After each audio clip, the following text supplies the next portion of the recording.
Сначала была идея создать что-то новое. Но когда мы коснулись именно истории русской кухни, я понял, насколько это глубже. Это же наши истоки. Что мы сейчас знаем о своей русской кухне, о своих традициях? Мы с вами зачастую не понимаем, насколько обширна, насколько разнообразна, насколько широка и глубока русская кухня. Вот для примера могу привести книгу, которая была издана в конце XVI века. Называется она «Книга яств во весь год в стол подаваемый». И вот в этой книге есть перечисление 350 блюд традиционной русской кухни, абсолютно неповторяемых. Притом где-то 2/3 блюд для нашего современника, для нашего соотечественника нынешнего абсолютно неизвестны. Если мы потеряем традиции, если мы потеряем вот эти вот обычаи, если потеряем кухню, от нас, в общем-то, мало что останется.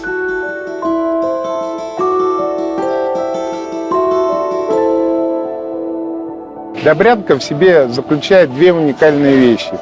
Первое – это гастрономический магазин, где главный у нас повар, а не продавец. И второе – это традиционная русская кухня.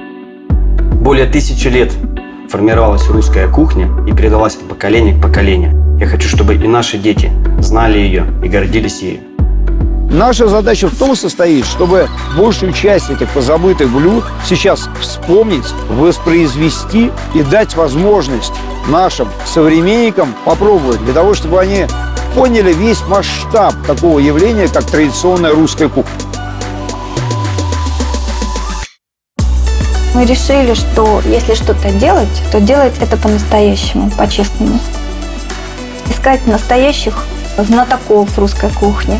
Это искать настоящих умельцев, которые могут возродить русские узоры.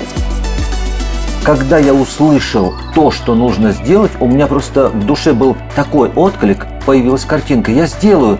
Боже мой, как все это будет красиво.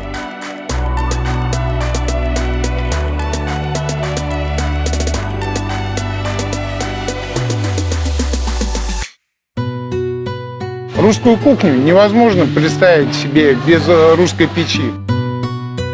Правильно растопленная и правильно сложенная изначально русская печь позволяет добиться падения температуры, предположим, с 250 градусов до 80 градусов. Это тот самый диапазон, за который можно приготовить большинство блюд на протяжении, по меньшей мере, 15 часов.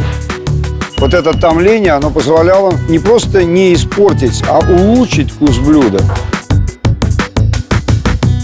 Не во всех ресторанах русской кухни есть русская печь. А если мы говорим, что русская печь будет стоять в магазине, и все люди будут ее видеть, то это уникальный случай. Хлеб из русской печи отличается от хлеба, который производится на хлебозаводах. У нас в Добрянке настоящие хлеба. Пироги, которые производятся по старым русским рецептам. Пшеничные, ржаные. Еда – это красиво. Еда – это преемственно. Еда – это основа семейного очага. Мы с самого начала ставили задачу показать русское пряничное искусство, вот это умение приготовить пряное тесто, медовое тесто, ароматное тесто, сдобное, в самых разных вариантах. И тульские пряники, и вяземские, ржевские, городецкие.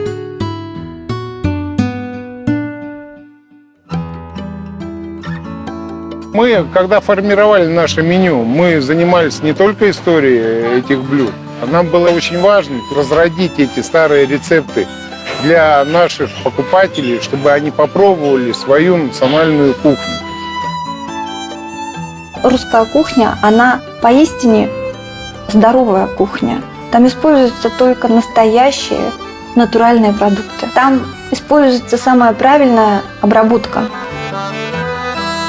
В Добрянке мы готовим практически весь репертуар вот той самой национальной, народной русской кухни. Естественно, русской выпечки тоже не без этого. У нас есть и ватрушки, у нас есть и кулейки, у нас есть традиционная ржаная северорусская выпечка, такие как калитки, сайки, калачики, бесконечное разнообразие пирогов и пирожков.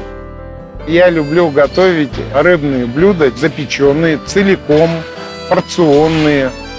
Фаршированные, различные, пареные, томленые. Изобилие невероятное заготовок. То, как 300 лет назад, там, 400 лет, 500 лет назад солили, например, грузди в России, также мы их солим. Томленые щи, которые у нас в нескольких видах готовятся, начиная от классических суточных щей, валаамские, так называемые, или монастырские, щи из сибирских белых грибов. Появляется уникальная возможность рассказать людям о том, как раньше готовили, из чего готовили, насколько это вкусно и питательно. Моя бабушка, она тоже готовила на печи. Ну и хотелось бы, чтобы Добрянка, она как-то показала вот эту нашу кухню. Русскую кухню стоит попробовать ради того, чтобы напомнить самому себе, кто ты, какие традиции были у нас, вспомнить свои корни.